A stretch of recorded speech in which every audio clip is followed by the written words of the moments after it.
হুজুর জান্নাতের ভেতর আবার শপিং মল থাকবে কেমনে? প্রশ্ন আসতে পারে না? সহিহ মুসলিমের বর্ণনা, ইন্না ফিল জান্নাতি লাসুকান, জান্নাতের ভেতরে বিশাল এক শপিং মল থাকবে।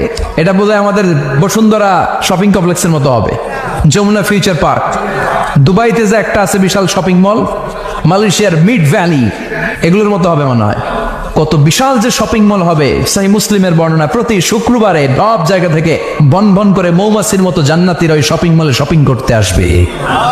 ইচ্ছে মতো দেদারসে পোশাক কিনবে, ইচ্ছে মতো শপিং করবে, টাকা দেয়া লাগবে না, ক্রেডিট কার্ড লাগবে না। সুবহানাল্লাহ পড়েন। ইচ্ছে মতো শপিং করবেন। দুনিয়াতে একটু কষ্ট করে হালাল উপার্জন করে খেয়ে যান। আল কানাআতু মিনাল ইসলাম, অল্পে খেয়ে তুষ্ট থাকা আর আল্লাহ শুকরিয়া করা, এটার নামই ইসলাম। অল্প খাও, অল্প পড়ো, অল্প জমাও, অল্পের ভেতরে বরকত ঢুকাই দিছে কে? অনেকে দেখবেন অনেক খাই খাই নাই নাই করে, এটা যাদের স্বভাব তাদের কখনো বরকত হয় না। অল্প খাবেন, অল্প